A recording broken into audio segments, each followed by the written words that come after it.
check this out. This gets super absolutely wild. All right, we've got this article. This is from futurism.com, and this is where we're at. This is the weirdness of today. Professor warns that creeps might start stealing DNA from celebrities for dark purposes. Quote, imagine being able to produce a child with your favorite movie star using the DNA from a strand of hair or flake of skin.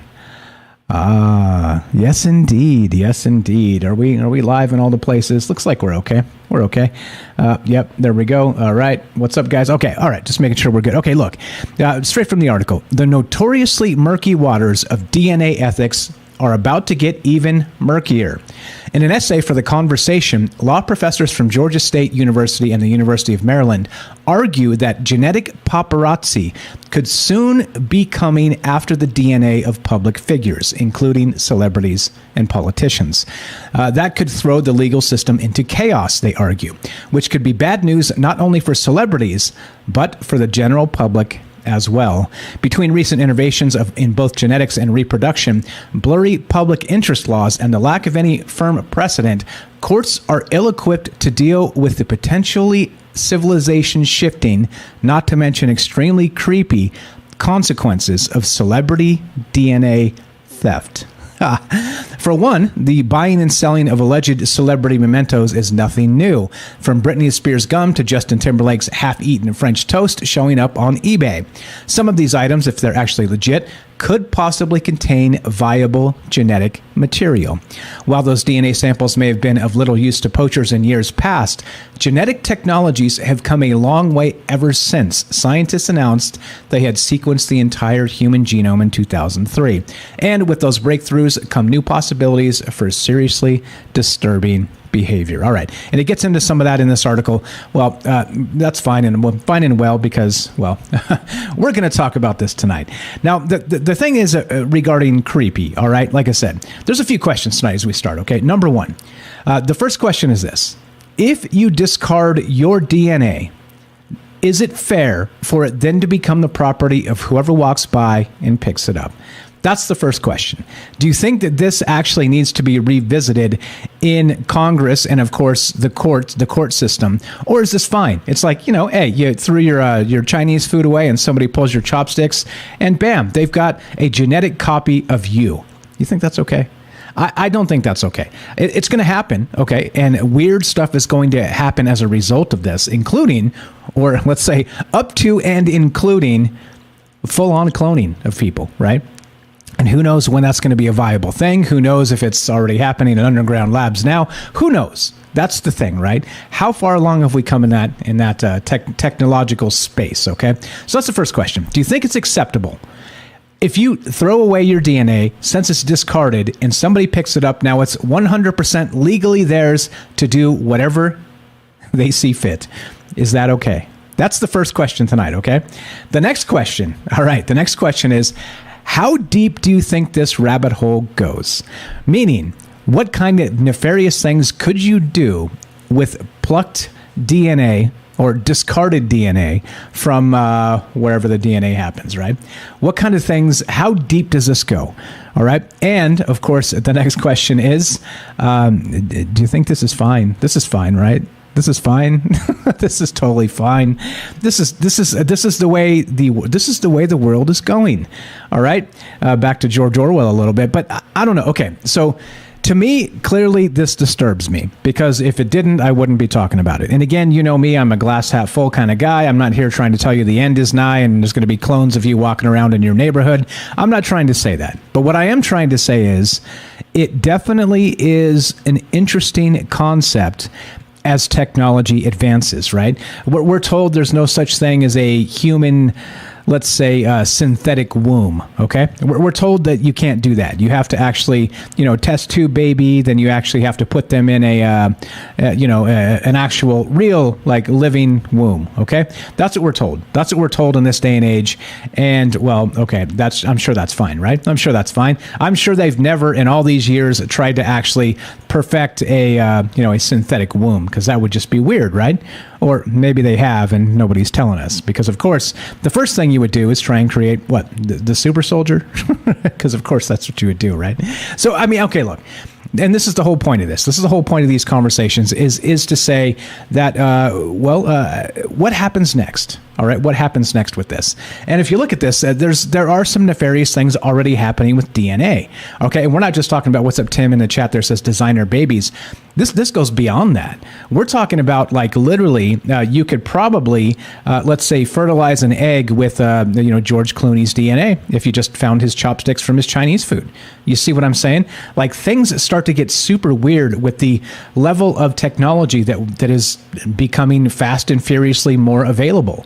And that to me is disturbing. Is disturbing because, again, back to the idea of your own source code being your genetics. And, if you discard it, it's somebody else's, right? It's totally somebody else's now. No, I don't know about that. I think there needs to be some lines drawn. And so that becomes the next question. What do you guys think the lines are that should be drawn regarding discarded DNA and somebody else taking full ownership of it because they just picked it up out of a trash can? Ah, yes. Ah, yes. So I don't know. That's where my mind's at tonight. And we're going to get to, of course, the faceless God of many faces, because you know me. I don't like to just keep this conversation in terms of just one linear thing, because that's awfully boring. We're going to talk about some other things as well, including creating faces from DNA. Yeah, there's somebody already doing this, by the way. We'll get to that as we go. But I don't know. There's Byte Labs, right? Remember that? Yeah, what's up, Derek the Night Stalker out there? Yeah, and so this is the weirdness, right? So not just, remember they were creating that whole Byte Labs thing with, they were creating supposedly celebrity meat, celebrity sausage and things like this, right? From celebrity DNA. So you could actually order, I don't know, like Justin Bieber cuts or you know what I mean? Something really grotesque like this. But I think that was a parody. I don't think that's real. Like I said, I checked, I did some digging and I was, let's say, satisfied that this wasn't actually happening. I think it was a parody website, and it was just more of an idea, sort of like Troubled Minds is, talking about these things as maybe they haven't happened yet, but at least putting it in terms of, well, what if they do happen, and what is the next step, right? So Byte Labs, we could throw that into the conversation as well, if you guys remember that. They said they were endorsed by celebrities, getting celebrity DNA and creating food stuff from the DNA of celebrities, right? Which, of course, is really gross. But okay, so there we go. All right. So where does this lead? Where does this head? And how far along do you think the technology is regarding cloning, regarding what happens when you get this DNA? Could you really just have a baby with George Clooney because you grabbed his chopsticks from his Chinese food, right?